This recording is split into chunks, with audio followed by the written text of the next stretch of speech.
The late 19th century was a time of explosive urban growth and ambition. American cities like New York and Chicago became symbols of progress, with skyscrapers rising and fortunes made overnight.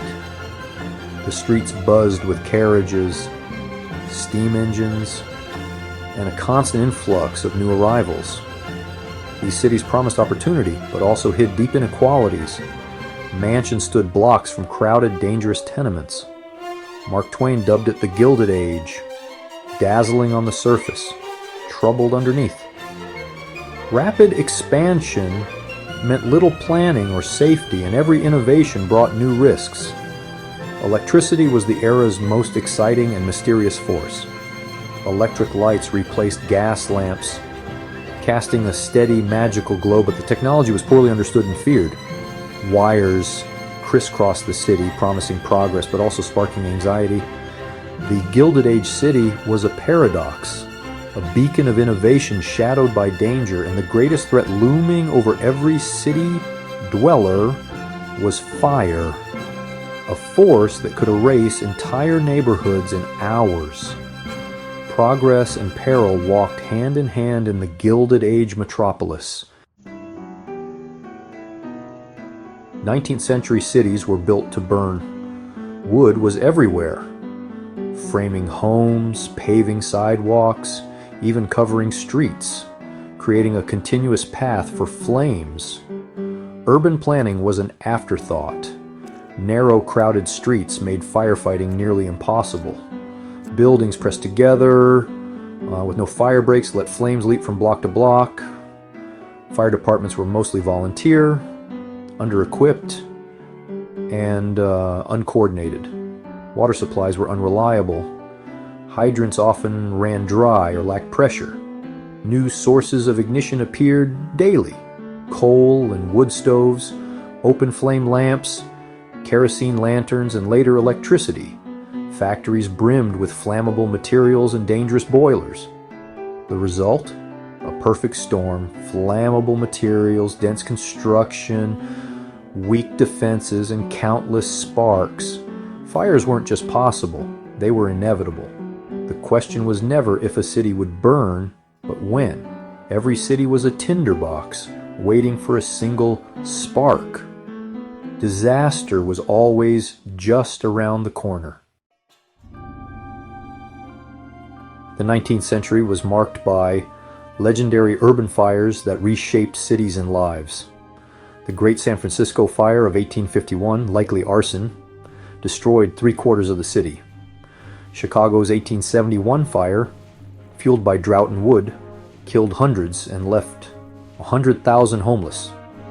Boston's 1872 fire started in a warehouse, spread by sick horses and slow response, devastating downtown. Seattle's 1889 fire began with spilled glue in a cabinet shop, wiping out the business district.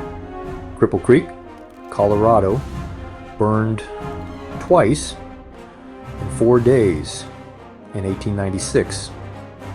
One fire from a knocked-over lamp, the next from spilled grease. These disasters forced cities to confront their vulnerabilities. In the ashes, new cities of brick, stone, and steel rose. Building codes, urban planning, and professional firefighting emerged. Water systems improved, fire breaks were planned, and fire-resistant construction became the norm. The pattern was clear mundane accidents amplified by flammable cities caused catastrophe. There was no grand conspiracy, just bad luck and poor preparation. These fires became catalysts for safer, more resilient cities. The real lesson: progress demanded vigilance, not just innovation. And as cities rebuilt, a new technological rivalry was about to ignite. As cities rebuilt, a new battle emerged, the War of the Currents. Thomas Edison championed direct current DC, safe, reliable, but limited to short distances. Nikola Tesla, with George Westinghouse, pushed alternating current, AC, capable of traveling long distances efficiently. DC required power stations every mile. AC could send electricity hundreds of miles from a single plant. Edison's empire was built on DC, but AC threatened to make it obsolete. The fight was fierce, played out in labs, board rooms, and headlines. Edison's DC was established, but Tesla's AC was the disruptive innovation. The stakes: which system would power the future? It was a classic clash. Old guard versus visionary. The outcome would shape the modern world. The War of the Currents was about more than technology. It was about control. And it was about to get personal. Edison, threatened by AC, launched a ruthless smear campaign. He staged public electrocutions of animals with AC to stoke fear. Edison's team even helped invent the electric chair, using AC to brand it as deadly. The first execution was botched, but Edison spun it as proof of AC's danger. He tried to coin Westinghouse as a synonym for electrocution. The campaign was brutal: propaganda, fear-mongering, and shocking stunts. But despite the headlines, AC's technical and economic advantages prevailed. Edison's tactics failed to stop progress, but they fueled public anxiety about electricity. Edison's fear campaign tapped into real dangers. Early electrical systems were hazardous. Wires strung haphazardly, insulation that quickly degraded, and no safety standards. Overhead wires snapped in storms, sometimes killing bystanders. Inside, wires were stapled to wood with flammable sockets and no circuit breakers. Short circuits could ignite hidden fires. Grounding was rare, making shocks and fires more likely. Yes, early electricity caused building fires and accidents, but these were isolated incidents, not the citywide infernos of legend. The real threat was poor safety, not a technological conspiracy. Did the War of the Currents cause the great city fires? The evidence says no. The biggest fires, Chicago, Boston, happened before the AC/DC rivalry even began. Electricity wasn't widespread when those cities burned.